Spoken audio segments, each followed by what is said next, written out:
Hello, and welcome back to Kim Reads, as we continue with Secret of Shadow Ranch. Chapter 7, Rockslide. The girls dashed onto the portico, but could not see the big German shepherd. "Here, Chief," Nancy called. From the dark yard came an answering whine, but the dog did not appear. "Maybe he's hurt," said Bess as they walked toward the sound. Whines and barks filled the air as the searchers called again and again, but each time the sound seemed farther away and definitely were coming from the big meadow. The girls reached the fence. Though they called repeatedly, there was only silence. "Why wouldn't Chief come to us?" Alice asked. The same question had been troubling Nancy, and the answer flashed into her mind. Perhaps there wasn't any dog. Maybe someone imitated him to get us out of our room. Bess gave out a gasp of alarm. "Nancy, your watch! I left it on the dresser." Hoping they would not be too late, the girls ran back to their room, all sighed in relief. The watch was still on the dresser. "Thank goodness," said Bess. "If it had disappeared, I never would have forgiven myself." George said we were gone long enough for someone to lift out Valentine's picture and look at the writing on it. Nancy examined the picture carefully, but could not detect no sign of it having been removed. Alice spoke up. "What do you think of those words on the back of the photograph mean, Nancy?" The young detective thought they might be a clue to a treasure. Valentine may have given the watch to Francis for a double purpose. As a gift, and a way to tell her secretly where his treasure was hidden. "You mean it's in a green bottle?" Bess asked incredulously. Nancy shook her head. "More like the bottle contained directions to it. Let's look over Aunt Bet's bottle collection." She pinned the watch over to her blouse and hurried to the living room with the others. Nancy showed Mrs. Raleigh the clue in the secret compartment and asked if any of the bottles in her collection had been found on the premises. "Two," said the woman, "and one of them is green." The girls went to the window with her, and she removed a dark green, narrow-necked bottle from the top shelf. "It was for liniment," she said, handing it to Nancy. "The old western miners and ranchers used a lot of it. Collectors are always looking for these antique bottles. I found this one in the old shed behind the stable." Nancy removed the stopper, turned the bottle over and shook it, but nothing fell out. Nancy asked Alice to bring a knitting needle from her bag. When she returned, the girl detective probed into the bottle with a long needle. "It's empty," was her verdict. "We'll have to start searching the ranch for other bottles," said Bess.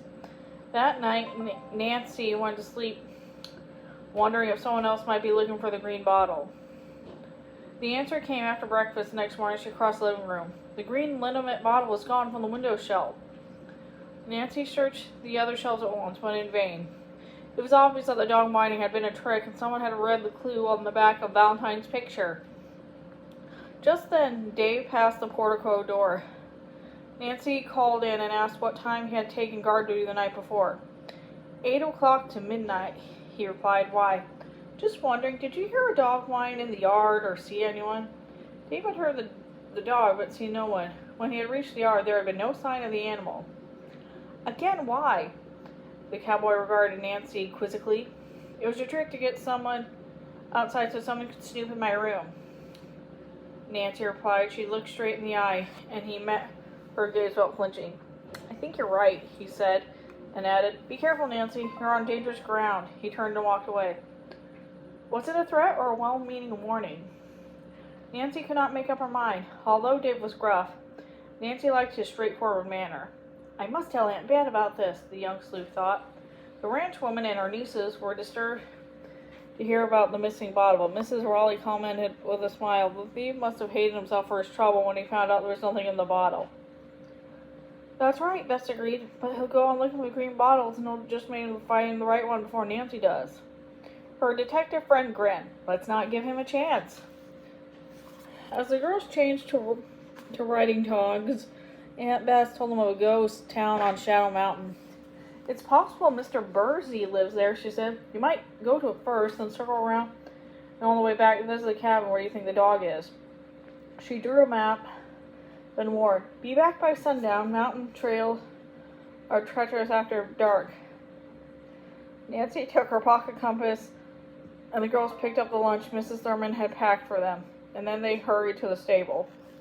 Tex gave them the same horse they had ridden the day before, plus a large roan mare named Choo-Choo for Alice. But when the slender girl was astride, she began to giggle. Tex, too, chuckled. I don't think I can shorten the stirrups enough for you, Missy. We better put you on a smaller animal. Bess volunteered to give Alice the horse she was about to mount, and the switch was made.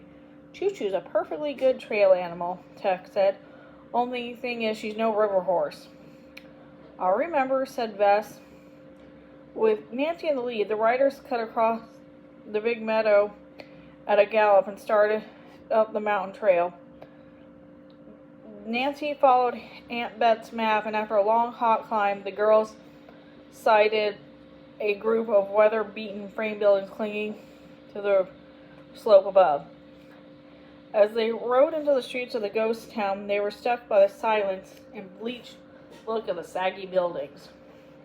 In front of a dilapidated hotel, they dismounted and teared their horses to an old hitching trail.